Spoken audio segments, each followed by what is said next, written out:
गांव की चक्की वाला।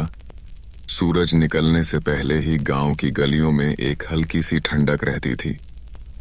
हवा में गोबर के उपलों की गंध, कहीं दूर से मुर्गे की आवाज और कच्चे रास्तों पर पड़ी ओस की चमक। ऐसे समय में गांव के किनारे बनी पुरानी सी चक्की का दरवाजा धीरे से खुलता था और उस दरवाजे से निकलता था चक्की वाला, जिसका नाम था हरिहर।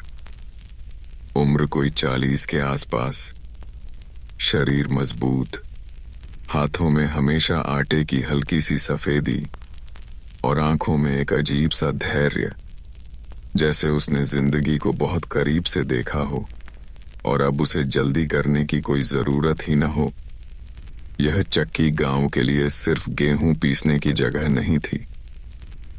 यह एक ऐसी जगह थी जहां गांव की बातें भी पिसती थीं, यहां खबरें आती थीं, यहां रिश्तों की गांठें खुलती थीं, यहां झगड़े भी शांत होते थे और यहां कुछ ऐसे रहस्य भी दबे थे जिनका पता सिर्फ चक्की की दीवारों और हरिहर के मन को था। हरिहर की चक्की मिट्टी और ईंट से बनी थी। ऊपर खपरेल की छत और अंदर 2 बड़े पत्थर के पाट, जो घूमते तो एक भारी सी आवाज निकलती, घर्र घर्र, और उस आवाज में ऐसा लगता जैसे समय खुद चल रहा हो। चक्की के बाहर एक नीम का पेड़ था। उसकी छाया में लोग बोरी रखकर बैठते, कोई बीड़ी पीता, कोई तंबाकू मलता, कोई अपने बच्चे को डांटता और कोई चुपचाप बस इंतजार करता, क्योंकि चक्की में नंबर से पीसाई होती थी और हरिहर किसी की सिफारिश नहीं सुनता था। चाहे प्रधान बोले या पटवारी, वह बस कहता, पहले वाला पहले, बाद वाला बाद में। हरिहर का यह नियम गांव वालों को चुभता भी था, पर वे उसकी इज्जत भी करते थे, क्योंकि वह काम में सच्चा था। और जब भी किसी गरीब के घर अनाज कम होता तो वह पीसाई का पैसा बाद में लेने की बात कह देता। कभी कभी तो लेता भी नहीं, बस एक नजर डालकर बोल देता, रहने दे, घर में बच्चे हैं। पर हरिहर के भीतर एक भारीपन था, एक ऐसी कहानी जो गांव वालों को पूरी तरह कभी पता नहीं चली। लोग बस अंदाजा लगाते थे। कोई कहता, हरिहर शहर से भागकर आया है। कोई कहता, वह पहले फौज में था। कोई कहता, उसकी पत्नी उसे छोड़कर चली गई। पर सच्चाई इन सब से अलग थी, और उस सच्चाई का रिश्ता उस चक्की से था, और उस चक्की की जमीन से भी हरिहर का दिन शुरू होता। हाथ मुंह धोकर, चक्की के भीतर जाकर, पत्थर के पाट पर हाथ रखकर, जैसे वह किसी बूढ़े दोस्त को नमस्ते कर रहा हो। फिर वह लकड़ी का छोटा सा डंडा उठाता, पाट के बीच फंसा कंकड़ निकालता और फिर मशीन की तरह नहीं, एक इंसान की तरह उसे धीरे धीरे चलाता। चक्की में एक पुराना बैल भी था, जिसका नाम था भोला। सफेद और भूरा मिला हुआ रंग, सींग थोड़े टेढ़े, आंखें शांत। भोला ही चक्की का पाट घुमाता था। हरिहर उसे रस्सी से हल्का सा खींचकर घेरा दिखाता और भोला अपने पुराने रास्ते पर चलने लगता, जैसे उसे पता हो कि यह काम उसका नहीं बल्कि उसका धर्म है। सुबह के पहले ग्राहक अक्सर वही होते जो खेत में जाने से पहले अपना गेहूं पिसवाना चाहते थे। उनमें से एक था महादेव, जो हमेशा जल्दी में रहता। बोरी रखकर बोलता, हरिहर भाई जल्दी कर दे, खेत जाना है। पर हरिहर बस मुस्कुरा देता और कहता, जल्दी में आटा नहीं पीसता, जल्दी में हाथ कट जाते हैं। फिर महादेव खींच कर बैठ जाता, पर उसकी खींच भी थोड़ी देर में खत्म हो जाती, क्योंकि चक्की की हवा में एक अजीब सा असर था। वहां बैठते ही मन धीमा होने लगता था। उस दिन भी सुबह की शुरुआत वैसे ही हुई, लेकिन एक बदलाव था। गांव की पगडंडी से एक अजनबी आता दिखा, सिर पर पगड़ी, कंधे पर झोला और हाथ में एक लकड़ी की छड़ी। वह सीधा चक्की के सामने रुका। नीम के पेड़ के नीचे खड़ा होकर उसने चारों तरफ देखा। जैसे वह किसी चीज को पहचानने की कोशिश कर रहा हो। फिर उसकी नजर हरिहर पर पड़ी। हरिहर उस समय पाट के पास झुका हुआ था, और जब उसने उस अजनबी को देखा तो उसकी आंखों में एक पल के लिए हल्की सी चमक आई। फिर वह तुरंत अपने पुराने चेहरे में लौट आया, जैसे उसने कुछ देख लिया हो लेकिन दिखाना नहीं चाहता। अजनबी ने धीरे से कहा, हरिहर। पहचानता है मुझे? हरिहर ने जवाब देने में देर नहीं की। उसने बस इतना कहा, पहचानता हूं, पर यहां क्यों आया है? अजनबी ने हंसने की कोशिश की, पर उसकी हंसी में थकान थी। उसने कहा, शहर में अब सांस नहीं चलती, यहां हवा में मिट्टी की खुशबू है, इसलिए चला आया। हरिहर ने चक्की का पार्ट रोक दिया। भोला भी रुक गया और चक्की की घर घर आवाज अचानक बंद हो गई। गांव वालों ने देखा कि हरिहर ने काम रोक दिया। यह बड़ी बात थी, क्योंकि हरिहर बिना वजह कभी काम नहीं रोकता था। महादेव ने फुसफुसाकर पास बैठे गोकुल से कहा, लगता है कोई पुराना मामला है। गोकुल ने जवाब दिया, चुप रह। हरिहर की आंखें देख, कुछ तो है। अजनबी का नाम था बद्री, और बद्री का नाम सुनते ही हरिहर के मन में पुरानी चीजें जाग गईं। बद्री कभी इसी गांव में रहता था।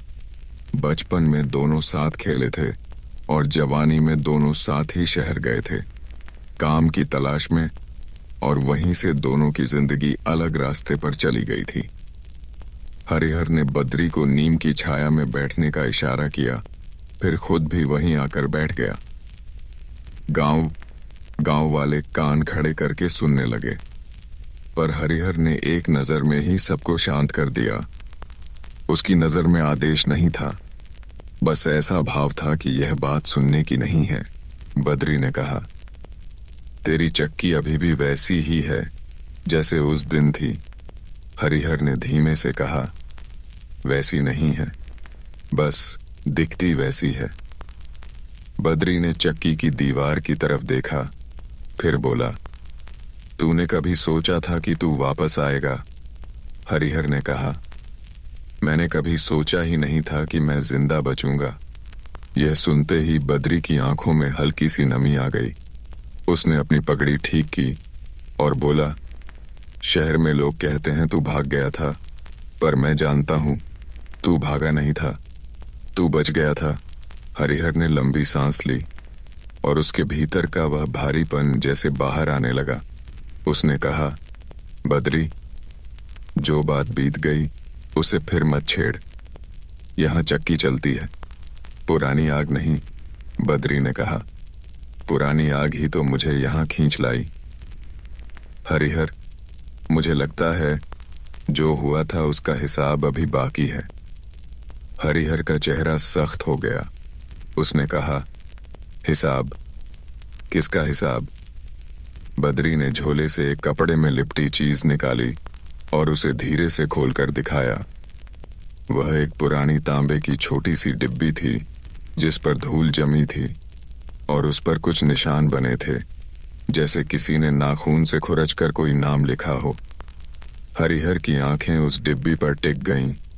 उसके होंठ सूख गए और उसकी आवाज धीमी हो गई।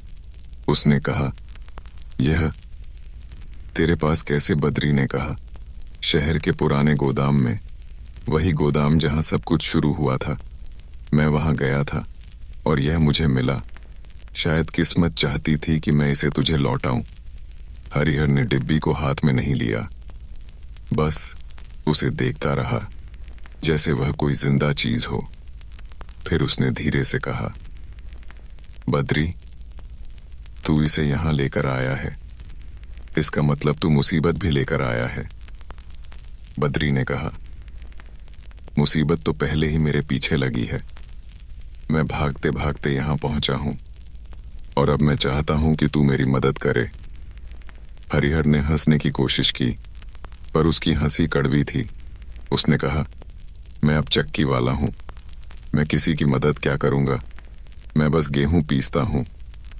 बद्री ने कहा, तू गेहूं नहीं, लोगों की जिंदगी पीसता है। हरिहर, तू यहां बैठकर सब देखता है, सब समझता है। तू चाहे तो बहुत कुछ कर सकता है।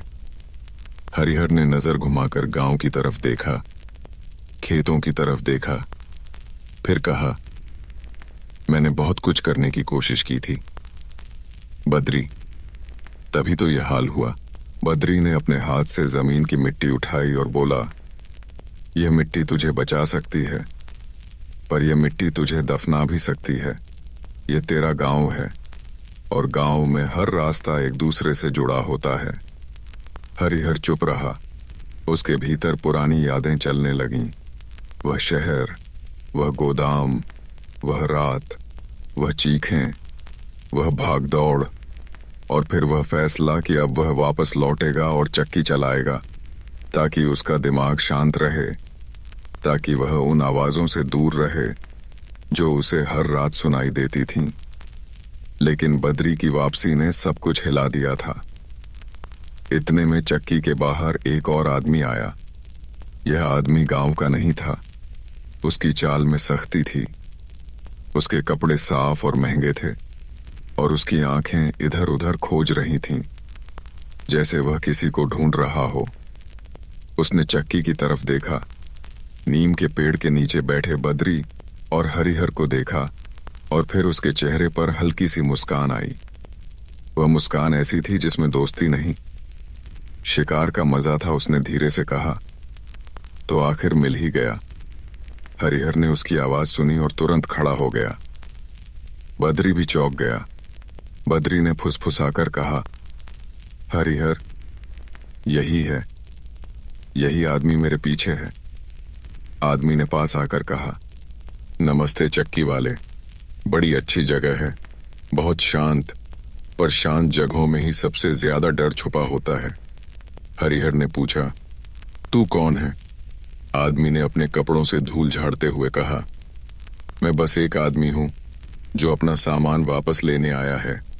और वो सामान, उसने नजर बद्री के झोले पर डाली, फिर हरिहर की तरफ देखा और बोला, तुम्हारे बीच कहीं है गांव वाले दूर से यह सब देख रहे थे। उन्हें समझ नहीं आ रहा था कि मामला क्या है, पर उन्हें यह जरूर लग रहा था कि चक्की में आज सिर्फ गेहूं नहीं पिसेगा, आज कोई और चीज भी पिसने वाली है। हरिहर ने अपनी आवाज को संभालते हुए कहा, यहां गांव है, शहर का खेल मत खेल। आदमी ने हंसकर कहा, गांव हो या शहर, खेल तो वही होता है, बस मैदान बदल जाता है। बद्री ने धीरे से कहा, हरिहर, अगर यह डिब्बी इसके हाथ लग गई तो हम दोनों खत्म। हरिहर ने पहली बार डिब्बी की तरफ हाथ बढ़ाया। बद्री ने उसे डिब्बी थमा दी। हरिहर ने उसे पकड़ा और जैसे ही उसके हाथ में वह डिब्बी आई, उसके शरीर में एक झटका सा लगा। उसकी आंखों में पुराने डर की परछाई आई, लेकिन उसी के साथ एक जिद भी, जैसे अब वह भागेगा नहीं। आदमी ने कहा, दे दे और मैं चला जाऊंगा, नहीं तो मैं गांव को भी शहर बना दूंगा। हरिहर ने डिब्बी को कसकर पकड़ लिया और धीमे से बोला, तू सोचता है मैं डर जाऊंगा, पर मैं डर के साथ जी चुका हूं। अब डर मुझे नहीं चलाता। आदमी की मुस्कान गायब हो गई। उसकी आंखें लाल सी हो गईं। उसने कहा, ठीक है, तो फिर मैं भी अपना तरीका अपनाऊंगा। इतना कहकर उसने हाथ पीछे किया और उसके पीछे से दो और आदमी निकल आए। दोनों मजबूत, चेहरे पर कठोरता और कमर में छुपे हथियार की झलक। गांव वाले अब पास आने लगे। महादेव ने लाठी उठा ली। गोकुल ने भी एक पत्थर हाथ में ले लिया और कुछ और लोग भी धीरे धीरे चक्की की तरफ बढ़े, क्योंकि गांव चाहे गरीब हो, पर वह अपने आदमी को अकेला नहीं छोड़ता। हरिहर ने यह देखा तो उसका दिल थोड़ा मजबूत हुआ। उसने मन में सोचा, यह वही गांव है जिसे उसने छोड़ दिया था, और यह वही गांव है जो आज भी उसके लिए खड़ा है। आदमी ने गांव वालों को देखकर कहा, हट जाओ, यह तुम्हारा मामला नहीं। महादेव ने गुस्से में कहा, यह चक्की हमारे गांव की है और हरिहर हमारा आदमी है। तू कौन होता है? यहाँ धमकी देने वाला आदमी ने ठंडी आवाज में कहा, अच्छा, तो तुम सब भी साथ हो, फिर तो मजा आएगा। हरिहर ने बद्री की तरफ देखा। बद्री की आंखों में डर था, लेकिन उसके पीछे उम्मीद भी थी। हरिहर ने धीमे से कहा, बद्री, तूने जो किया सही किया या गलत पता नहीं, पर अब जो होगा वो यहीं होगा। बद्री ने कहा, हरिहर, मैं भागते भागते थक गया हूं, अब अगर मरना भी पड़े तो इसी मिट्टी में मरूंगा। हरिहर ने डिब्बी को अपनी जेब में रखा और चक्की के पाट की तरफ कदम बढ़ाया। उसने भोला की रस्सी पकड़ ली। भोला ने उसकी आंखों में देखा, जैसे वह समझ गया हो कि आज चक्की का काम अलग है। हरिहर ने धीरे से कहा, भोला, आज तुझे तेज चलना होगा। और उसी पल हरिहर ने चक्की के पाट को चालू कर दिया। पत्थर के पाट घूमने लगे। घर्र घर्र की आवाज फिर से गूंजने लगी, लेकिन इस बार यह आवाज सिर्फ गेहूं पीसने की नहीं थी। यह आवाज जैसे किसी फैसले की थी। और हरिहर के मन में एक बात साफ थी कि आज अगर वह झुका तो वह फिर कभी उठ नहीं पाएगा। और वह आदमी जो शहर से आया था, उसकी आंखों में अब वही पुरानी रात लौट आई थी। वही गोदाम, वही चोरी, वही खून और वही तांबे की डिब्बी का रहस्य जो विरे परवाबे चक्की के बीच में घूम रहा था। जैसे किस्मत ने सबको फिर से उसी जगह खड़ा कर दिया हो जहां से सब शुरू हुआ था। और वही तांबे की डिब्बी का रहस्य जो अब इस चक्की के बीच में घूम रहा था। जैसे किस्मत ने सबको फिर से उसी जगह खड़ा कर दिया हो जहां से सब शुरू हुआ था। और जैसे ही पाट की आवाज तेज हुई, हवा में आटे की हल्की धूल उड़ने लगी, नीम के पत्ते भी हिलने लगे और गांव वालों के दिल में एक अजीब सी बेचैनी फैल गई, क्योंकि उन्होंने हरिहर को कभी इस तरह खड़ा नहीं देखा था। वह हमेशा शांत रहता था, हमेशा अपने काम में डूबा, पर आज उसकी आंखों में कोई दूसरा ही आदमी जाग गया था। शहर से आया वह आदमी, जिसका नाम अभी किसी को पता नहीं था। उसने अपने दोनों साथियों को इशारा किया और वे धीरे धीरे चक्की के अंदर की तरफ बढ़ने लगे, जैसे उन्हें पता हो कि भीड़ के सामने सीधे हमला करना ठीक नहीं, लेकिन डर फैलाना जरूरी है। हरिहर ने यह देखा और वह चक्की के एक कोने की तरफ चला गया। हाँ, एक मोटी लकड़ी का खंभा था। उसी खंभे पर एक पुरानी रस्सी लटकती थी और पास ही एक लोहे का छोटा सा ताला लगा हुआ लकड़ी का बक्सा था। वह बक्सा गांव वालों के लिए बस पुराना कबाड़ था, लेकिन हरिहर जानता था कि उसमें क्या रखा है। महादेव ने आगे बढ़कर कहा, हरिहर, यह सब क्या है? ये लोग कौन हैं? तू हमें साफ बता, हम तेरे साथ हैं। हरिहर ने महादेव की तरफ देखा, फिर भीड़ की तरफ देखा और उसकी आवाज भारी हो गई। उसने कहा, अभी सवाल मत पूछो, अभी बस इतना समझ लो कि यह लोग गांव को नुकसान पहुंचाने आए हैं, और अगर आज हम कमजोर पड़े तो कल यह चक्की नहीं रहेगी, खेत नहीं रहेंगे और हमारी इज्जत भी नहीं रहेगी। इतना सुनते ही गांव वालों के चेहरे सख्त हो गए। गांव में इज्जत की बात बहुत बड़ी होती है, और हरिहर ने यह बात जानबूझकर कही थी, क्योंकि वह जानता था कि डर को हटाने का सबसे अच्छा तरीका है लोगों के अंदर की आग जगा देना। शहर वाला आदमी हंसा। उसने कहा, वाह, चक्की वाला नेता बन गया। लगता है तूने गांव में अपनी पकड़ बना ली है, पर याद रख, पकड़ से ज्यादा मजबूत होता है पैसा, और मेरे पास पैसा भी है और ताकत भी। हरिहर ने कहा, ताकत की बातें मत कर। यहाँ ताकत की असली कीमत पता चलती है। उस आदमी ने अपना नाम बताया। वह बोला, मेरा नाम रघु है और मैं जो चीज लेने आया हूं उसे लेकर ही जाऊंगा, चाहे मुझे इस गांव की मिट्टी लाल क्यों न करनी पड़े। बद्री का चेहरा पीला पड़ गया। उसने हरिहर के कान के पास आकर धीरे से कहा, हरिहर, यह रघु वही आदमी है जिसने गोदाम में सब कुछ करवाया था। यह अकेला नहीं है, इसके पीछे और लोग हैं। अगर यह यहाँ से गया तो पुलिस भी आएगी, गुंडे भी आएंगे, सब आएंगे। हरिहर ने धीरे से सिर हिलाया। उसने बद्री से कहा, तू डर मत, डर से दिमाग बंद हो जाता है, और आज हमें दिमाग चाहिए। चक्की के पार्ट घूम रहे थे। भोला गोल गोल चल रहा था और हरिहर ने एक पल के लिए पार्ट की आवाज को सुना। उसे लगा जैसे यह आवाज उसे रास्ता दिखा रही हो। उसने अपने मन में सोचा कि शहर में उसने बहुत गलतियां की थीं, पर अब उसके पास एक मौका था अपने गांव के सामने अपनी कमजोरी को ताकत में बदलने का। रघु ने आगे बढ़कर कहा, आखिरी बार कह रहा हूं, डिब्बी दे दे और मैं चला जाऊंगा, नहीं तो तू भी मरेगा और यह गांव भी रोएगा। हरिहर ने बिना घबराए कहा, डिब्बी क्या है? यह तू जानता है, मैं जानता हूं, बद्री जानता है, पर यह गांव नहीं जानता। और अगर यह गांव जान गया तो तेरी सारी चाल खत्म हो जाएगी। रघु की आंखों में गुस्सा भड़क उठा। उसने अपने एक साथी को इशारा किया और वह साथी भीड़ में घुसकर महादेव को धक्का देने लगा। महादेव गिरते गिरते बचा और भीड़ में हलचल मच गई। कुछ लोग पीछे हटे, कुछ आगे आए और कुछ ने पत्थर उठा लिए। तभी हरिहर ने जोर से आवाज दी, कोई पीछे नहीं हटेगा। यह गांव का मैदान है और यहां कोई बाहरी आदमी नियम नहीं बनाएगा। उसकी आवाज में इतना भरोसा था कि भीड़ फिर से एकजुट हो गई और उसी पल हरिहर ने उस लकड़ी के बक्से का ताला खोला। उसमें से उसने एक पुरानी बंदूक निकाली। यह बंदूक देसी थी, शायद किसी पुराने जमाने की, पर चलती थी और हरिहर ने इसे सालों से छुपा कर रखा था।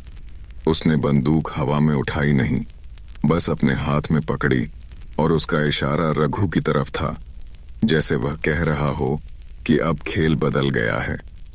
गांव वाले चौंक गए। महादेव ने कहा, हरिहर, यह तूने कहां से रखी?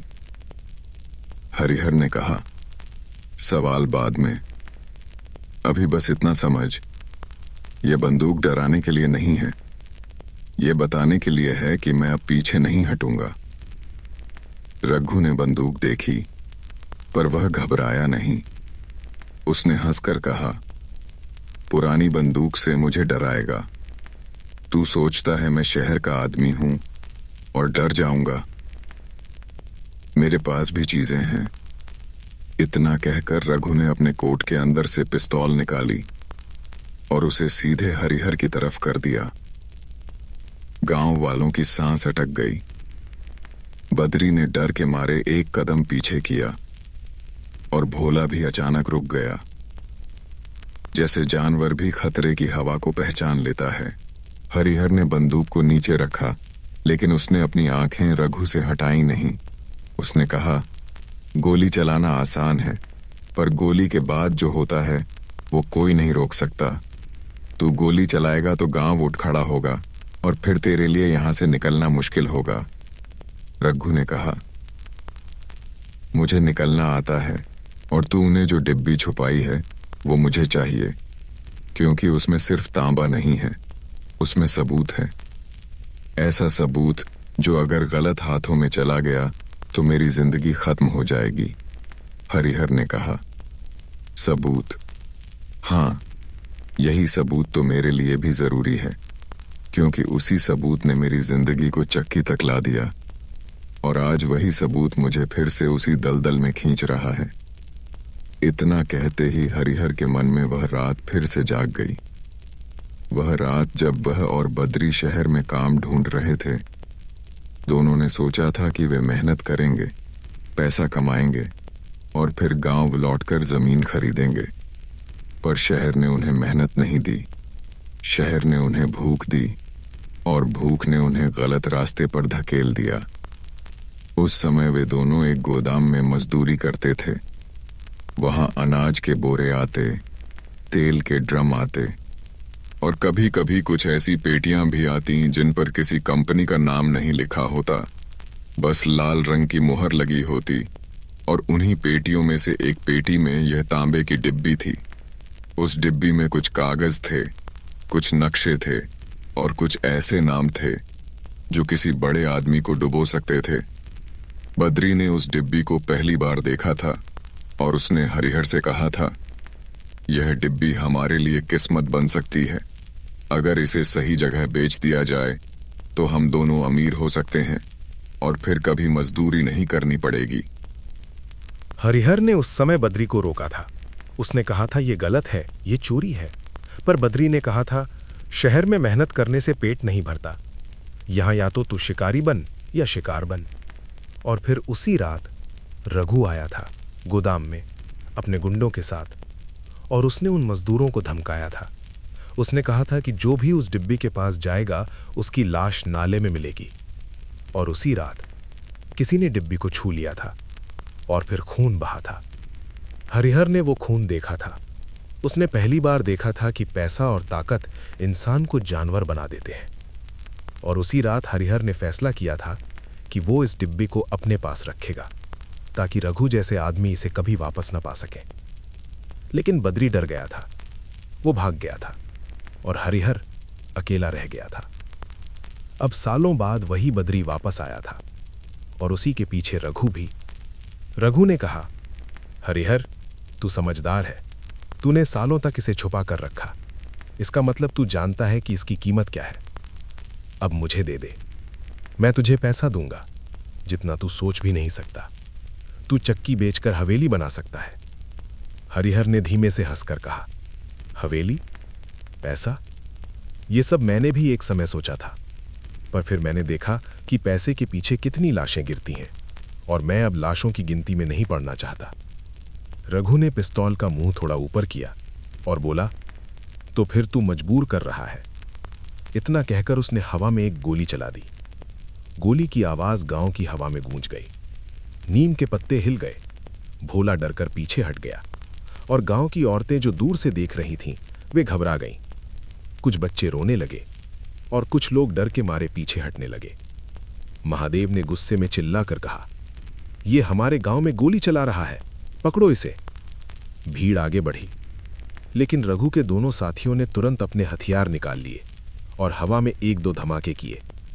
भीड़ फिर से रुक गई, क्योंकि गांव वाले बहादुर थे, पर उनके पास हथियार नहीं थे और वे जानते थे कि एक गलत कदम बहुत भारी पड़ सकता है। हरिहर ने उस पल को समझा। उसने देखा कि अगर अभी सीधा झगड़ा हुआ तो गांव वाले मारे जाएंगे और यही रघु चाहता है, डर फैलाकर डिब्बी लेना। हरिहर ने धीरे से कहा, रघु, अगर तू डिब्बी चाहता है तो ठीक है, पर मैं इसे यूं ही नहीं दूंगा। रघु ने कहा, फिर क्या करेगा? सौदा करेगा? हरिहर ने कहा, सौदा नहीं, शर्त। रघु ने हंसकर कहा, चक्की वाला शर्त रखेगा? बोल, क्या शर्त है? हरिहर ने कहा, यह गांव की जमीन है और यहां फैसला गांव के तरीके से होगा। तू अकेला आएगा बिना हथियार और मैं भी अकेला बिना हथियार, और फिर हम दोनों में जो जीतेगा डिब्बी उसी की। गांव वाले हैरान रह गए। बद्री ने फुसफुसाकर कहा, हरिहर, तू पागल हो गया है।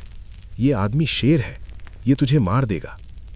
हरिहर ने बद्री की तरफ देखे बिना कहा, बद्री, अगर आज मैं नहीं लड़ा तो कल मैं जिंदा होकर भी मर जाऊंगा।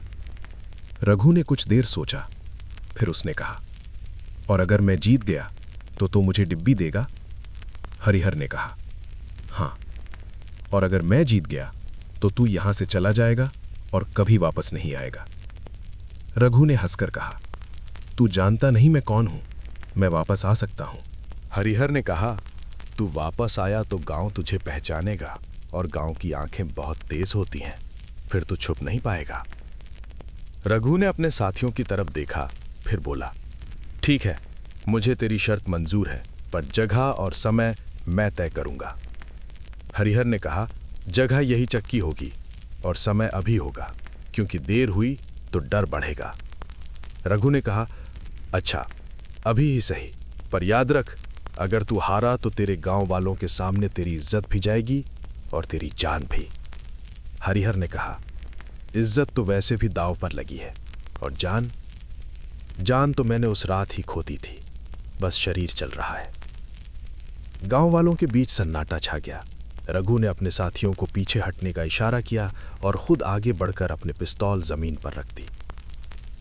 लेकिन उसकी चाल में भरोसा था, जैसे वो जानता हो कि वो जीतेगा। हरिहर ने भी अपनी देसी बंदूक चक्की के कोने में रख दी और फिर वो धीरे धीरे चक्की के बीच में आ गया जहां पाठ घूम रहे थे। उसने भोला को रोक दिया। पाठ धीरे धीरे रुक गए और फिर अचानक चक्की के अंदर एक अजीब सी खामोशी फैल गई। खामोशी ऐसी थी जैसे हवा भी रुक गई हो। रघु ने कहा, तो अब क्या करेगा? मुक्का मारेगा? हरिहर ने कहा, गांव में लड़ाई मुक्के से नहीं, दिमाग से होती है। और उसी पल हरिहर ने अपने पैर से चक्की के नीचे पड़ा एक मोटा सा लकड़ी का डंडा उठाया, वही डंडा जिससे वो पाट के बीच के कंकड़ निकालता था। उसने उसे अपने हाथ में घुमाया और रघु की तरफ देखा। रघु ने भी पास पड़ी लोहे की एक रॉड उठा ली, शायद वही रॉड जो चक्की के किसी हिस्से को कसने के काम आती थी। गांव वाले सांस रोके खड़े थे। बद्री का दिल जोर जोर से धड़क रहा था और हरिहर के कान में चक्की की पुरानी आवाज अब भी गूंज रही थी, जैसे पत्थर उसे कह रहे हों कि अगर तू टूटेगा तो सब टूट जाएगा। रघु ने पहला वार किया, तेज, सीधा। लोहे की रॉड हवा में सीटी की तरह चली। हरिहर ने झुककर बचाव किया, डंडे से वार रोका।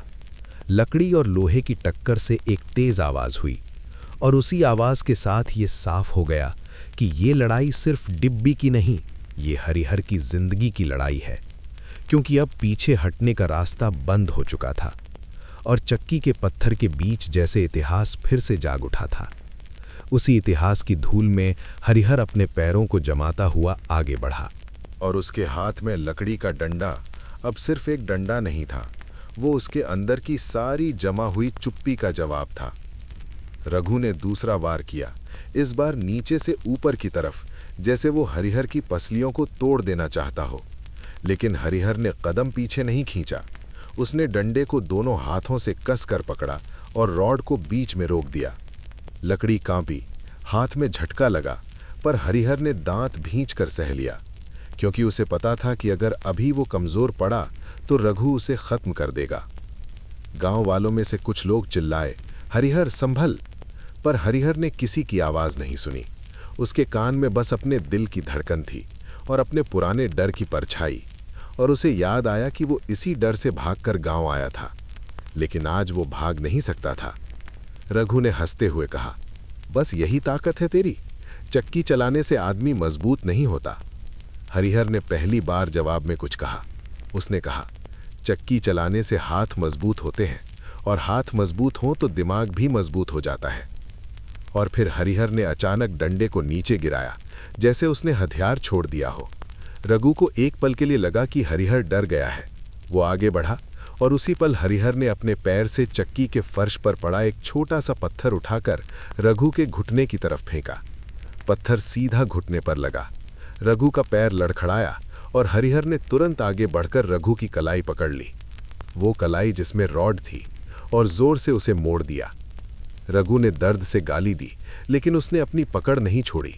उसने दूसरे हाथ से हरिहर के चेहरे पर मुक्का मारा। हरिहर की नाक से हल्का खून निकल आया। भीड़ में से एक औरत चीख पड़ी। बद्री का दिल जैसे बाहर निकलने लगा, पर हरिहर पीछे नहीं हटा। उसने खून को महसूस किया और उसके अंदर कुछ और तेज हो गया।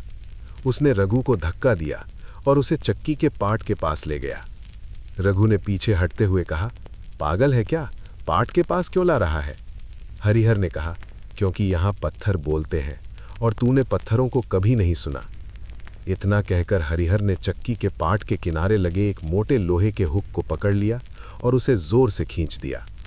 पाट के ऊपर लगा लकड़ी का ढांचा हिल गया, धूल उड़ी और रघु को लगा जैसे हरिहर कुछ तोड़ने वाला है।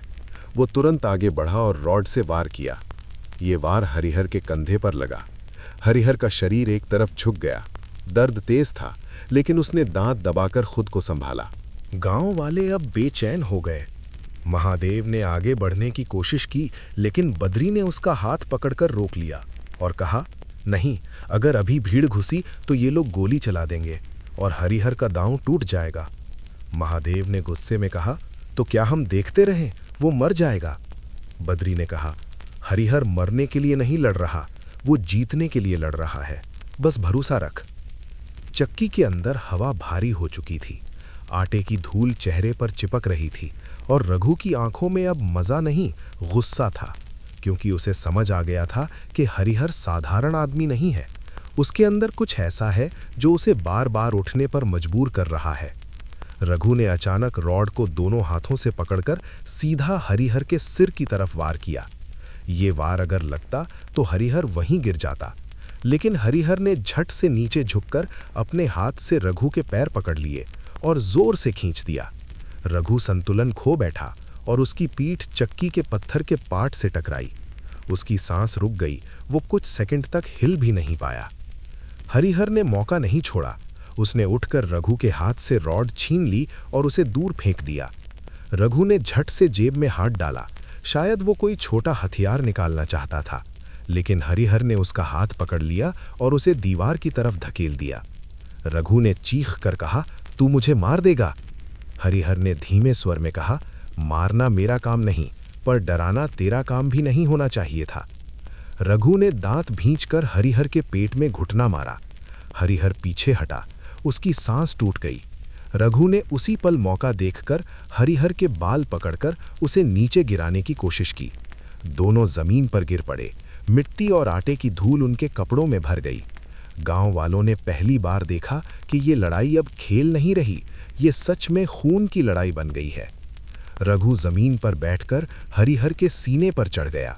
उसके हाथ हरिहर के गले की तरफ बढ़े, जैसे वो उसे दबाना चाहता हो। हरिहर ने दोनों हाथों से उसका हाथ पकड़ लिया, लेकिन रघु भारी था, उसकी ताकत ज्यादा थी। हरिहर की आंखों के सामने अंधेरा सा आने लगा और उसी अंधेरे में उसे अपनी माँ का चेहरा याद आया। वो माँ जो मरते वक्त बस इतना कह पाई थी, बेटा कभी किसी के आगे मत झुकना, अगर झुकेगा तो तेरी रगों में बहता खून भी तुझे माफ नहीं करेगा। हरिहर ने अपनी आखिरी ताकत लगाई, उसने अपने घुटने को ऊपर उठाया और रघु के पेट पर जोर से मारा।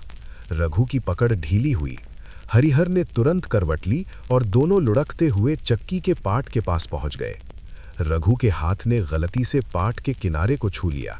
वो गर्म नहीं था, पर भारी और खुरदुरा था, और पाट के बीच में फंसा गेहूं का दाना अभी भी था, जैसे पत्थर ने खाना बंद नहीं किया था। रघु ने घबराकर कहा, हट हट यहां से। हरिहर ने सांस लेते हुए कहा, अब तू डर रहा है रघु, यही डर तू दूसरों को देता था। रघु ने उठने की कोशिश की, लेकिन हरिहर ने उसका पैर पकड़कर उसे वापस खींच लिया और उसी पल रघु के पीछे से उसके दोनों साथी आगे बढ़ने लगे। वे चिल्लाए, रघु साहब हटो, हम गोली मार देते हैं। गांव वालों ने ये सुना तो एक साथ आगे बढ़े। महादेव ने लाठी घुमाई, गोकुल ने पत्थर फेंका। भीड़ का डर अब गुस्से में बदल चुका था और रघु के साथियों ने भीड़ को रोकने के लिए पिस्तौल निकाल ली। हवा में एक गोली फिर चली और लोग फिर से रुक गए। हरिहर ने यह सब देखा और समझ गया कि लड़ाई सिर्फ उसके और रघु के बीच नहीं रही, अब ये पूरा गांव फंस चुका है, और अगर वो रघु को यहीं खत्म नहीं करेगा तो रघु उसे भी खत्म करेगा और गांव को भी। उसी पल हरिहर ने अपने हाथ को जेब में डाला और तांबे की डिब्बी को बाहर निकाला। उसने उसे रघु के सामने दिखाया और कहा, यही चाहिए ना? रघु की आंखें डिब्बी पर टिक गईं, उसके चेहरे पर लालच चमक गया। उसने कहा, हाँ यही, इसे दे दे। हरिहर ने डिब्बी को ऊपर उठाया और फिर अचानक उसे चक्की के पाट के ऊपर रख दिया। रघु ने चिल्लाकर कहा, क्या कर रहा है पागल? हरिहर ने कहा, यह डिब्बी सिर्फ तेरा नहीं, ये मेरी जिंदगी का बोझ है और आज मैं इसे खत्म कर दूंगा। इतना कहकर हरिहर ने चक्की के पाट को चलाने वाली रस्सी खींची। भोला अभी भी डरा हुआ खड़ा था, लेकिन हरिहर ने उसे एक जोर की आवाज दी। भोला चल पड़ा, पाट घूमने लगे और तांबे की डिब्बी धीरे धीरे पाट के बीच की तरफ खिसकने लगी। रघु की आंखें फैल गईं। उसने डिब्बी को पकड़ने के लिए हाथ बढ़ाया, लेकिन हरिहर ने उसके हाथ पर जोर से वार किया। रघु दर्द से चिल्लाया और डिब्बी पाट के बीच में फंस गई। पत्थर के पाट ने उसे दबाना शुरू किया। धातु की चरचराहट हुई, जैसे कोई चीज टूट रही हो, और उसी के साथ कागजों की खुशबू, पुरानी स्याही की गंध हवा में फैलने लगी। रघु पागलों की तरह चिल्लाया, रोक इसे, रोक इसे, नहीं तो सब खत्म हो जाएगा। हरिहर ने कहा, हाँ यही तो चाहिए, सब खत्म हो जाए। लेकिन तभी रघु ने एक चाल चली। उसने जमीन से एक छोटा लोहे का टुकड़ा उठाया और उसे हरिहर के पैर पर मारा। हरिहर का पैर दर्द से फिसल गया, उसका हाथ रस्सी से छूट गया और रघु ने झट से पाट रोकने वाली लकड़ी का हुक पकड़ लिया। उसने उसे जोर से खींचा, भोला रुक गया। पाट धीरे धीरे रुकने लगे। डिब्बी आधी पिस चुकी थी, आधी बची थी और उसके अंदर से कुछ कागज बाहर निकलकर हवा में उड़ने लगे। हवा में उड़ते कागज ऐसे लग रहे थे जैसे पुराने भूत जाग गए हों, और उनमें से एक कागज सीधा नीम के पेड़ की तरफ उड़ गया, जहां गांव का एक लड़का खड़ा था। नाम था छोटू, उम्र कोई 12 साल। वो हमेशा चक्की के पास घूमता रहता था, कभी बोरी उठाकर मदद करता, कभी पानी भर कर देता, और आज भी वो वहीं था। उसने वो कागज हवा में उड़ता देखा और बिना सोचे उसे पकड़ लिया। कागज उसके हाथ में आया और उस पर कुछ नाम लिखे थे, कुछ नंबर और एक नक्शे जैसा चित्र। छोटू ने समझा नहीं, लेकिन उसने देखा कि उस कागज के ऊपर लाल स्याही से लिखा था मालगाड़ी, घाट और नीचे एक तारीख। छोटू ने ये कागज देखा और वो डर गया, क्योंकि उसने रघु की आंखों में जो पागलपन देखा था, उससे उसे लगा कि ये कागज बहुत खतरनाक है। वो पीछे हटने लगा, लेकिन रघु की नजर उस पर पड़ चुकी थी और रघु ने तुरंत चिल्लाकर कहा, पकड़ो उस लड़के को, कागज उसके हाथ में है। गांव वालों ने छोटू की तरफ देखा। छोटू घबरा गया और वो भागने लगा, चक्की से निकलकर गांव की तरफ, और रघु के दोनों साथी भी दौड़ पड़े उसके पीछे, बंदूकें हाथ में। और अब कहानी का मैदान चक्की से निकलकर गांव की गलियों में फैल गया, जहां हर मोड़ पर खतरा था। और हरिहर ने यह देखकर एक पल में फैसला कर लिया कि अब ये लड़ाई सिर्फ उसकी नहीं रही, अब ये छोटे छोटे बच्चों की जिंदगी की लड़ाई बन गई है। और वो बिना समय गंवाए दौड़ पड़ा। रघु भी पीछे पीछे आया, और बद्री भी, और गांव वालों का झुंड भी, और सबके पैरों की आवाजें कच्ची गलियों में धूल उड़ाती हुई तेज होती चली गईं, क्योंकि अब तांबे की डिब्बी का रहस्य चक्की के पत्थरों में नहीं, बल्कि एक छोटे बच्चे के हाथ में भाग रहा था। और छोटू की सांस फूल चुकी थी। उसके पैर कच्ची मिट्टी में फिसल रहे थे, लेकिन डर उसे आगे धकेल रहा था। वो गलियों से ऐसे भाग रहा था जैसे उसे रास्ते याद हों, क्योंकि छोटू गांव की हर गली जानता था, हर मोड़, हर नाली, हर टूटे दरवाजे के पीछे की जगह। और आज वही यादें उसकी ढाल बन रही थीं। पीछे से रघु के दोनों आदमी लगातार चिल्ला रहे थे, पकड़ उसे, पकड़। और उनकी आवाज़ में वो बेरहमी थी जो छोटे बच्चे की हिम्मत को भी तोड़ सकती थी। लेकिन छोटू ने अपने हाथ में कागज़ को कसकर पकड़ रखा था, जैसे वो जानता हो कि ये कागज़ उसके लिए नहीं, किसी और के लिए है, और अगर ये उसके हाथ से गया तो कुछ बहुत बुरा हो जाएगा। हरिहर दौड़ते हुए छोटू के पीछे था। उसकी सांस भी तेज हो चुकी थी। कंधे पर लगी चोट अभी भी जल रही थी, लेकिन वो दर्द उसके लिए अब कुछ नहीं था। उसे बस एक बात दिख रही थी कि अगर छोटू पकड़ा गया तो रघु उसे मार भी सकता है, और ये सोच हरिहर के भीतर आग की तरह फैल गई। बद्री भी साथ दौड़ रहा था, लेकिन बद्री की हालत कमज़ोर थी। शहर की थकान और डर ने उसके शरीर को तोड़ दिया था। वो बार बार रुक रहा था, फिर दौड़ रहा था, और उसके चेहरे पर पछतावा साफ दिख रहा था, जैसे उसे पहली बार समझ आ रहा हो कि लालच ने उसे कहाँ ला खड़ा किया है। छोटू ने गांव के बीच वाले चौक को पार किया। वहां एक पुरानी कुएं की जगह थी, जहां औरतें पानी भरती थीं, और वहीं कुछ बुजुर्ग बैठे ताश खेल रहे थे। छोटू उनके बीच से निकल गया और बुजुर्ग चौंक कर उठ खड़े हुए। उन्होंने पीछे देखा तो हथियारों वाले आदमी दौड़ते आ रहे थे, और उन्होंने तुरंत शोर मचाया, अरे क्या हुआ, क्या हुआ, ये कौन लोग हैं? महादेव और बाकी गांव वाले भी अब चौक तक पहुंच गए थे, और जैसे ही गांव के लोगों ने हथियार देखे, उनके अंदर का डर फिर से गुस्से में बदल गया, क्योंकि गांव वाले बाहर के आदमी को सहन नहीं करते, खासकर जब वो उनके बच्चों के पीछे दौड़ रहा हो। रघु भी दौड़ते हुए चौक तक आ गया। उसने लोगों को जमा होते देखा, और वो समझ गया कि अगर भीड़ बढ़ गई तो उसका काम मुश्किल हो जाएगा। उसने अपने आदमी को चिल्लाकर कहा, गोली मत चलाना, बस डराओ, कागज चाहिए। लेकिन उसका एक आदमी उतना समझदार नहीं था। उसने छोटू को पकड़ने के लिए हवा में गोली चला दी। गोली की आवाज़ सुनते ही चौक में अफरा तफरी मच गई। औरतें चीख पड़ीं, बच्चे भागने लगे, और बुजुर्गों ने भी अपने हाथ में जो भी था, डंडा, लकड़ी, पत्थर, उठा लिया। छोटू ने गोली की आवाज़ सुनी और वो और तेज भागा। वो सीधे गांव के मंदिर की तरफ गया। मंदिर के पीछे एक पतली सी गली थी जो खेतों की तरफ निकलती थी। छोटू जानता था कि अगर वो खेतों में पहुंच गया तो छुप सकता है, क्योंकि खेतों में गन्ना और सरसों की ऊंची फसल थी। वहां आदमी आसानी से दिखता नहीं। लेकिन रघु के आदमी भी तेज थे। वे मंदिर के पास पहुंच गए और उनमें से एक ने छोटू की कमीज पकड़ने की कोशिश की। छोटू ने झट से अपनी कमीज छुड़ाई, कपड़ा फट गया, लेकिन वो निकल गया। उसकी पीठ पर खरोंच आई और वो दर्द से करहा उठा, पर रुका नहीं। हरिहर ने ये देखा और उसने एक जोरती आवाज में चिल्लाया, छोटू, खेतों की तरफ मत जा, वहां फंस जाएगा, तालाब की तरफ भाग। छोटू ने हरिहर की आवाज सुनी और वो एक पल के लिए उलझ गया, क्योंकि वो तालाब की तरफ नहीं जाना चाहता था। तालाब गहरा था और उसके आसपास की जमीन दलदली थी, लेकिन हरिहर की आवाज में भरोसा था और छोटू ने उसी भरोसे में अपना रास्ता बदल दिया। तालाब गांव के किनारे था। वहां मछली पकड़ने वाले कुछ लोग रहते थे और वहां एक पुरानी नाव भी बंधी रहती थी। छोटू उसी तरफ दौड़ पड़ा। उसके पीछे रघु के आदमी और भी तेज हो गए और रघु खुद भी अब पास आ चुका था। हरिहर और महादेव भी पीछा करते हुए आ रहे थे, लेकिन भीड़ बिखर चुकी थी। कोई मंदिर के पास रुक गया, कोई चौक में, कोई अपने घर की तरफ भाग गया और अब इस पीछा करने की दौड़ में बस कुछ ही लोग रह गए थे। हरिहर, महादेव, बद्री और कुछ नौजवान जो हथियार वाले बाहरी लोगों से डरने वाले नहीं थे। तालाब के पास पहुंचते ही छोटू ने नाव देखी। वो नाव पुरानी थी, लकड़ी की, और उसमें पानी थोड़ा भरा था, लेकिन वो तैर सकती थी। छोटू ने बिना सोचे नाव की रस्सी खोली और नाव में कूद गया। नाव डगमगाई, पानी उछला। छोटू गिरते गिरते बचा। उसने जल्दी से नाव को धक्का दिया और तालाब के अंदर ले गया। रघु का आदमी तालाब के किनारे आकर रुक गया। उसने पिस्तौल उठाई और नाव की तरफ निशाना साधा, लेकिन रघु ने गुस्से में उसका हाथ नीचे किया। उसने कहा, गोली मत चला, कागज भीग जाएगा और लड़का मर गया तो गांव पागल हो जाएगा। रघु ने फिर चिल्लाकर कहा, छोटू, कागज दे दे, तुझे कुछ नहीं होगा, मैं तुझे पैसा दूंगा। छोटू ने डरते हुए कहा, मुझे पैसा नहीं चाहिए, ये कागज मैं नहीं दूंगा। रघु ने कहा, तू जानता नहीं ये कागज क्या है, तू बस बच्चा है, तुझे कुछ समझ नहीं।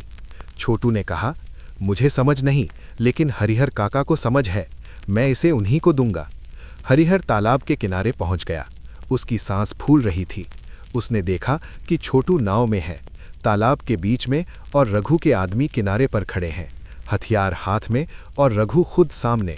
उसकी आंखों में जहर और चेहरे पर हंसी, जैसे वो कोई नया खेल सोच रहा हो। हरिहर ने छोटू से कहा, बेटा, घबराना मत, नाव को धीरे धीरे पीछे वाले हिस्से में ले जा, वहां पानी कम है।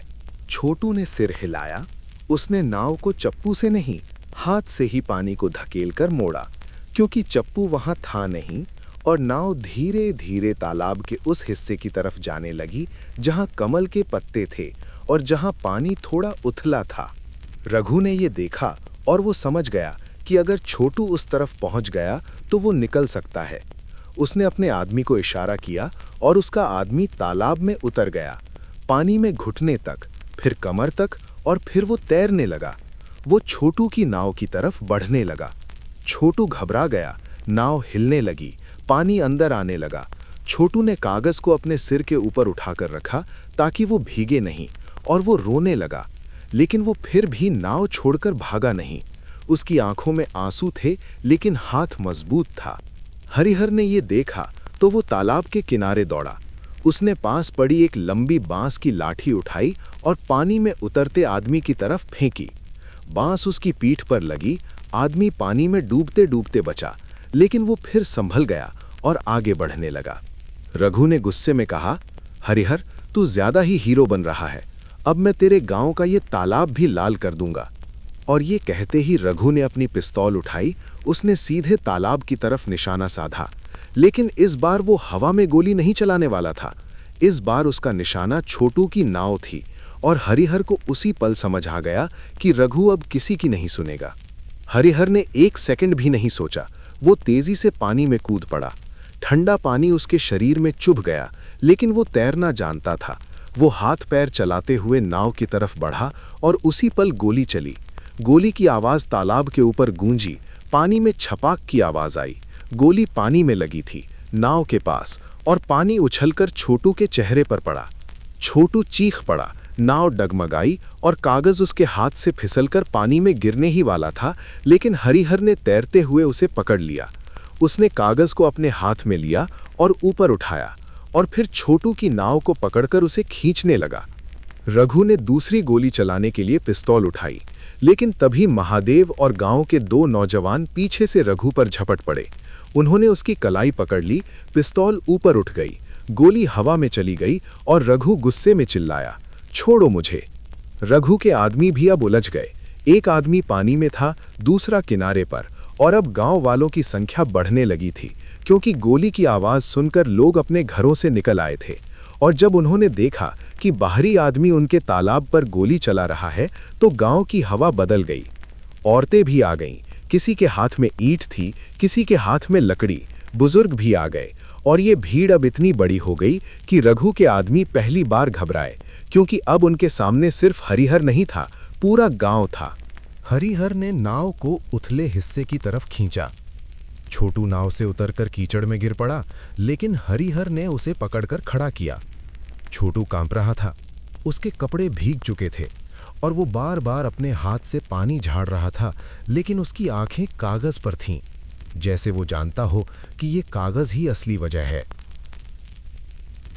हरिहर ने कागज को देखा, वो भीग चुका था, स्याही फैलने लगी थी, लेकिन अभी भी कुछ शब्द पढ़े जा सकते हैं।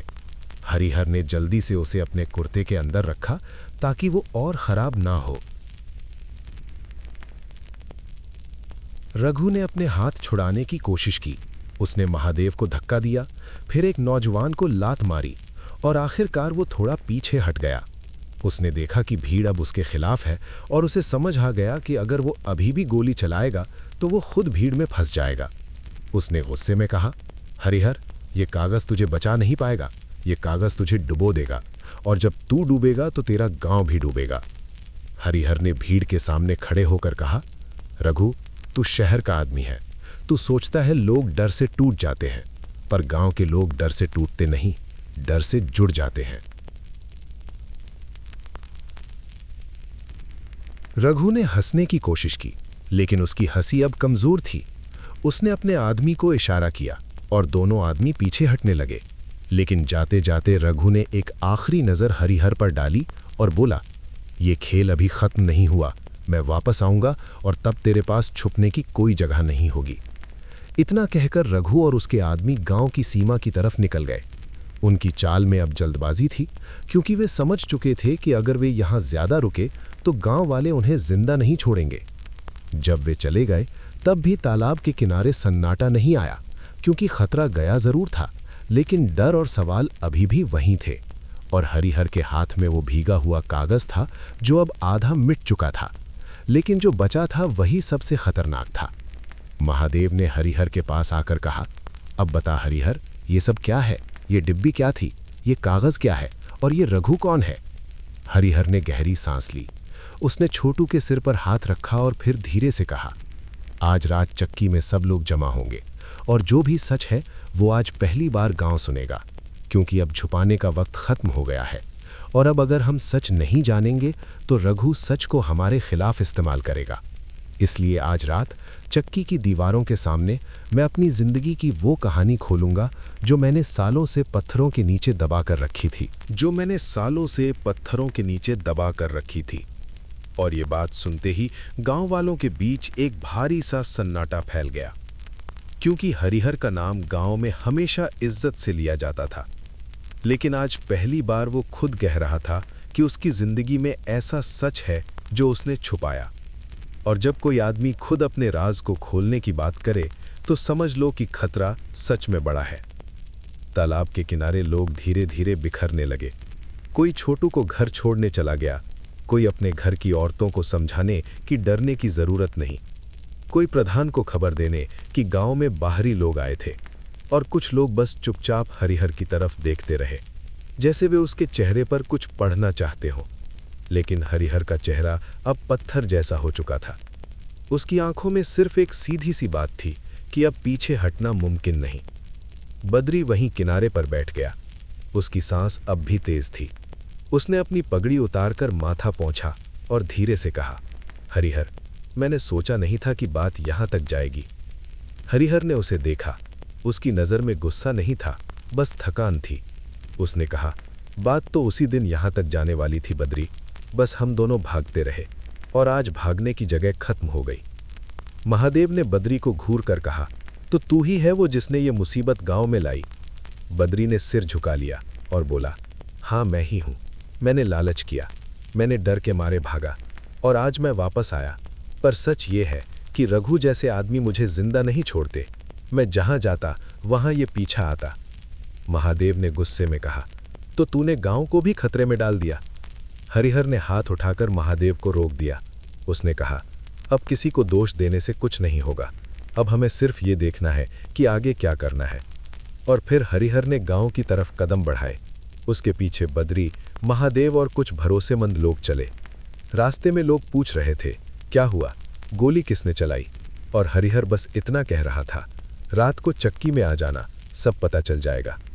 सूरज ढलने लगा था। गांव की गलियों में शाम का धुआं फैलने लगा।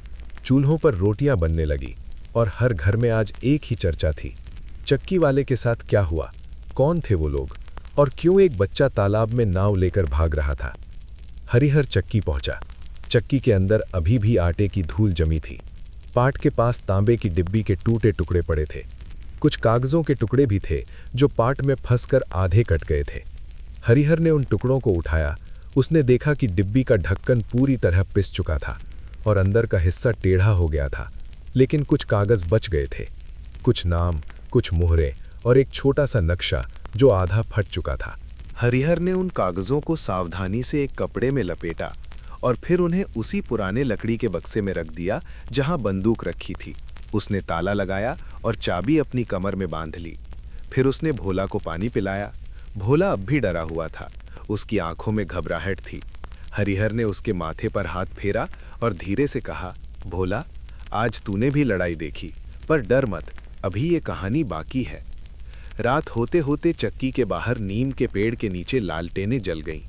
गांव के लोग धीरे धीरे आने लगे। कोई चारपाई लेकर आया, कोई चटाई, कोई लाठी लेकर, और औरतें भी आईं, पर वे थोड़ी दूर बैठीं। बच्चों को घर में ही रखा गया, लेकिन छोटू को हरिहर ने खुद बुलाया, क्योंकि छोटू आज इस कहानी का हिस्सा बन चुका था और हरिहर जानता था कि अगर बच्चे ने हिम्मत दिखाई है तो उसे सच भी सुनने का हक है। गांव का प्रधान भी आया। उसका नाम था जगदीश। मोटा सा आदमी, सफ़ेद कुर्ता, बड़ी मूछें और हमेशा बोलने की आदत। वो आते ही बोला, हरिहर, ये क्या तमाशा चल रहा है? गोली चली, बाहरी आदमी आए और तूने हमें पहले क्यों नहीं बताया?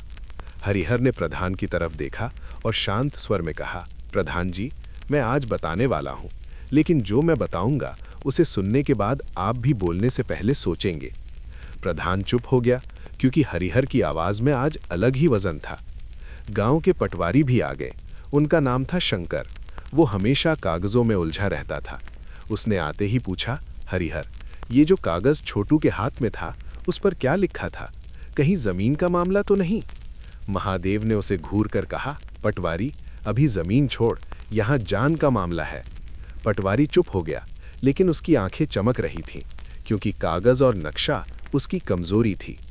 जब गांव के करीब 50-60 लोग जमा हो गए, तब हरिहर ने चक्की के अंदर जाकर एक बड़ी सी लकड़ी की पेटी बाहर निकाली। उस पर वो बैठ गया और उसके सामने सब लोग ज़मीन पर, चटाई पर, चारपाई पर बैठ गए। हवा में हल्की ठंडक थी। नीम के पत्ते सरसर कर रहे थे और चक्की के पत्थर अंधेरे में भी ऐसे दिख रहे थे जैसे वे सुन रहे हों। हरिहर ने बोलना शुरू किया और उसकी आवाज़ धीरे धीरे पूरे माहौल में फैलने लगी। उसने कहा, तुम लोग मुझे हरिहर चक्की वाला कहते हो और मैं भी यही मानकर जी रहा था कि मेरा पुराना जीवन खत्म हो गया। लेकिन सच ये है कि मेरा पुराना जीवन कभी खत्म नहीं हुआ। वो बस मेरे पीछे चलता रहा, जैसे परछाई चलती है। उसने बद्री की तरफ देखा और कहा, बद्री को तुम लोग पहचानते हो, ये इसी गांव का है, पर ये सालों पहले गायब हो गया था और मैं भी गायब हो गया था। तुमने बस इतना देखा कि मैं वापस आया और चक्की संभाल ली, लेकिन तुमने ये नहीं देखा कि मैं क्यों वापस आया। गांव वालों में से एक बुजुर्ग राम सिंह, जिसने हरिहर को बचपन से देखा था, उसने कहा, बेटा, तूने कभी किसी को दुख नहीं दिया, फिर तुझे किस चीज का डर था? हरिहर ने सिर झुकाकर कहा, डर मैंने किसी को दुख देने का नहीं रखा, डर मैंने किसी के खून का रखा था, क्योंकि वो खून मेरी आंखों के सामने गिरा था। ये सुनते ही लोग सन्न रह गए। और औरतों ने भी अपने आंचल को कसकर पकड़ लिया, क्योंकि खून का नाम गांव में बहुत भारी होता है। हरिहर ने आगे कहा, मैं और बद्री जवानी में शहर गए थे। हम दोनों ने सोचा था कि शहर में काम मिलेगा, पैसा मिलेगा और हम अपने घरों को ठीक करेंगे, माँ बाप की मदद करेंगे। लेकिन शहर ने हमें काम नहीं दिया। शहर ने हमें भूख दी, और भूख ने हमें ऐसे लोगों के सामने खड़ा कर दिया जो इंसान को इंसान नहीं समझते। हरिहर ने बताया कि कैसे वे एक गोदाम में मजदूरी करने लगे, और कैसे वहां एक दिन लाल मोहर वाली पेटी आई, और कैसे बद्री ने पहली बार उस पेटी के अंदर झांककर तांबे की डिब्बी देखी, और फिर उनकी जिंदगी बदल गई। उसने कहा, उस डिब्बी में कागज थे, ऐसे कागज जो दिखने में साधारण थे, पर उन कागजों में बड़े बड़े नाम लिखे थे, बड़े बड़े सौदों के नंबर, और एक ऐसा नक्शा था जो किसी रास्ते को दिखाता था। वो रास्ता शहर से निकलकर हमारे इलाके के पास के पहाड़ी घाट तक जाता था, और उस नक्शे पर एक तारीख लिखी थी। पटवारी शंकर ने तुरंत पूछा, कौन सी तारीख? हरिहर ने उसे घूर कर देखा और कहा, वही तारीख जो आज भी कागज पर बची है, लेकिन अभी मैं वहां पहुंच रहा हूं। फिर हरिहर ने बताया कि उस रात रघु आया, और रघु ने मजदूरों को धमकाया। उसने कहा कि ये डिब्बी उसकी है, और अगर किसी ने हाथ लगाया तो वो जिंदा नहीं बचेगा। लेकिन उसी रात किसी मजदूर ने लालच में डिब्बी उठाने की कोशिश की, और रघु के आदमी ने उसे वहीं मार दिया, और उसका खून गोदाम के फर्श पर फैल गया। गांव वालों के मुंह से हल्की सी आवाज निकली, हाय राम, और कुछ औरतों ने अपने कान ढक लिए। छोटू भी कांप गया, लेकिन हरिहर ने उसके कंधे पर हाथ रखकर उसे शांत किया। हरिहर ने कहा, उस आदमी का नाम था कलीम। वो गरीब था, उसके बच्चे थे, और वो बस पैसे के लिए डिब्बी उठाना चाहता था। लेकिन उसकी लाश उसी रात गोदाम के पीछे फेंक दी गई, और हम दोनों, मैं और बद्री, बस खड़े होकर देखते रहे, क्योंकि डर ने हमारे पैर बांध दिए थे। बद्री की आंखों में आंसू आ गए। उसने धीरे से कहा, मैंने उस रात अपने अंदर का आदमी खो दिया था। हरिहर ने कहा, उसी रात मैंने फैसला किया कि ये डिब्बी रघु के हाथ में नहीं जाने दूंगा, क्योंकि अगर रघु के हाथ में चली गई तो वो और लोगों को मारेगा, और फिर वो किसी बड़े आदमी को बचाने के लिए सबूत मिटा देगा। इसलिए मैंने डिब्बी चुराई नहीं, मैंने डिब्बी छुपाई, ताकि खून का सिलसिला रुके। प्रधान जगदीश ने कहा, लेकिन बेटा तूने पुलिस को क्यों नहीं बताया? हरिहर ने हंसकर कहा, प्रधान जी, शहर की पुलिस रघु के साथ थी।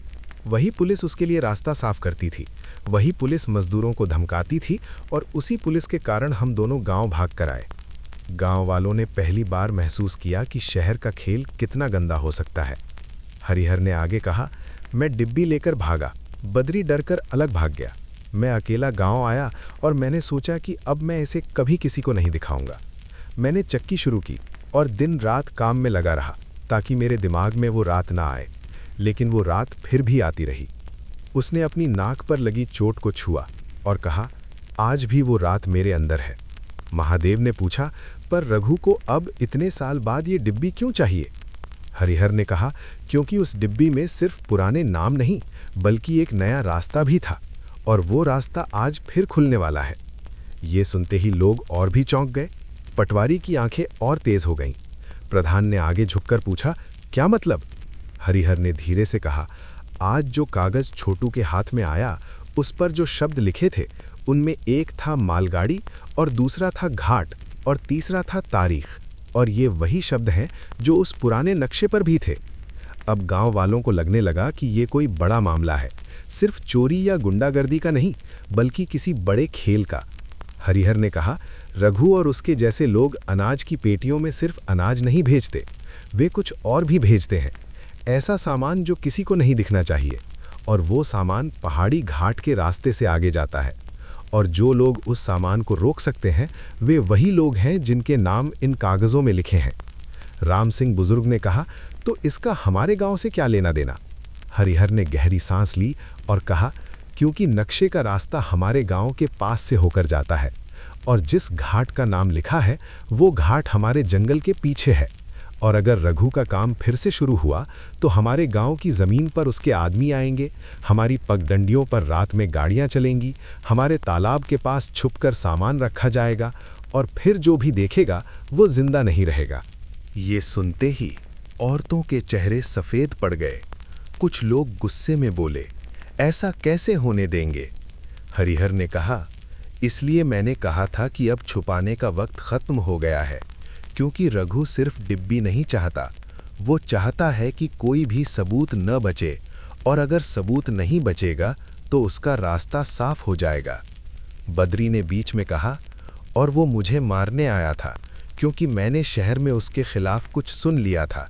मैंने देखा था कि वो किसी बड़े अफसर के साथ बैठा था और मैंने गलती से उनका नाम सुन लिया था। पटवारी ने तुरंत पूछा, कौन अफसर? बद्री ने डरते हुए कहा, मैं नाम नहीं कह सकता, क्योंकि अगर मैंने नाम लिया तो कल सुबह तक मेरे घर में आग लग जाएगी। महादेव ने गुस्से में कहा, अब डरने का वक्त नहीं बद्री, अब अगर तू चुप रहेगा तो हम सब मरेंगे। बद्री ने सिर झुकाया और धीरे से कहा, उसका नाम। लेकिन तभी चक्की के बाहर से एक तेज आवाज आई, जैसे किसी ने पत्थर फेंका हो। नीम के पत्ते हिल गए और लालटेन की लौ कांप गई। गांव वालों ने एक साथ बाहर देखा और उसी पल एक आदमी की आवाज आई, भारी और ठंडी, जैसे वो बहुत पास खड़ा हो। उसने कहा, नाम लेने से पहले सोच लो, क्योंकि नाम लेने वाले की सांसें बहुत जल्दी बंद हो जाती हैं। क्योंकि नाम लेने वाले की सांसें बहुत जल्दी बंद हो जाती हैं। ये सुनते ही चक्की के बाहर बैठे लोग एकदम सन्न रह गए। लालटेन की रोशनी में नीम की छाया और भी गहरी लगने लगी और हवा जैसे ठंडी होकर सीधे हड्डियों में उतर गई। हरिहर तुरंत खड़ा हो गया। उसकी नज़र बाहर की तरफ गई, लेकिन बाहर अंधेरा था। सिर्फ नीम के पत्तों के बीच से चांद की हल्की रोशनी छनकर आ रही थी। महादेव ने धीरे से अपनी लाठी कसकर पकड़ ली और कुछ नौजवान भी खड़े हो गए। प्रधान जगदीश का चेहरा डर से सफेद पड़ गया। पटवारी शंकर ने अपना गला साफ किया, जैसे वो कुछ बोलना चाहता हो, लेकिन उसके मुंह से आवाज नहीं निकली। और बद्री तो जैसे वही पत्थर बन गया। उसकी आंखें बाहर की तरफ जमी थीं। हरिहर ने ऊंची आवाज में कहा, कौन है? सामने आ। कुछ सेकंड तक कोई जवाब नहीं आया। फिर नीम के पीछे से एक आदमी धीरे धीरे निकलकर सामने आया। उसके हाथ में लालटेन नहीं थी, फिर भी उसका चेहरा साफ दिख रहा था, क्योंकि चांद की रोशनी सीधे उसके माथे पर पड़ रही थी। वो आदमी उम्र में 50 के करीब था, शरीर दुबला, लेकिन उसकी चाल में ऐसा भरोसा था जैसे वो अकेला नहीं है। उसके कपड़े साधारण थे, लेकिन उसके जूते चमकदार थे और उसकी आंखों में एक अजीब सी ठंडक थी। वो आदमी आगे बढ़ा और चक्की के दरवाजे के पास रुककर बोला, तुम लोग यहाँ बहुत बातें कर रहे हो, गांव की रात को इतना शोर अच्छा नहीं। महादेव ने गुस्से में कहा, तू कौन है और हमारे बीच कैसे घुस आया? आदमी ने हल्की सी मुस्कान दी और बोला, मेरा नाम जानने की जरूरत नहीं, लेकिन तुम लोग जिस नाम की बात कर रहे थे वो नाम मेरे कान तक आ गया, और मैं बस ये बताने आया हूं कि कुछ नाम ऐसे होते हैं जो बोलने से पहले जीभ काट लेते हैं। हरिहर ने एक कदम आगे बढ़कर कहा, तू रघु का आदमी है। आदमी ने सिर हिलाया और कहा, रघु छोटा आदमी है हरिहर, तू उसे बहुत बड़ा समझ रहा है। वो बस काम करता है, आदेश किसी और का होता है। ये सुनकर हरिहर के मन में झटका सा लगा, क्योंकि वो अब तक सोच रहा था कि रघु ही सबसे बड़ा खतरा है, लेकिन अगर रघु के ऊपर भी कोई है तो खतरा और भी गहरा था। बद्री ने कांपती आवाज में कहा, तुम वही हो, मैंने तुम्हें देखा था। आदमी ने बद्री की तरफ देखा और उसकी मुस्कान थोड़ी चौड़ी हो गई। उसने कहा, हाँ बद्री, तूने मुझे देखा था, और यही तेरी गलती थी, क्योंकि शहर में जो देख लेता है वो ज्यादा दिन जिंदा नहीं रहता।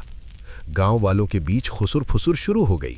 कुछ लोग पीछे हटने लगे और कुछ लोग आगे बढ़ने लगे, लेकिन हरिहर ने हाथ उठाकर सबको रोक दिया। उसने कहा, कोई भी बेवकूफ़ी नहीं करेगा, पहले सुनो ये क्या बोलने आया है।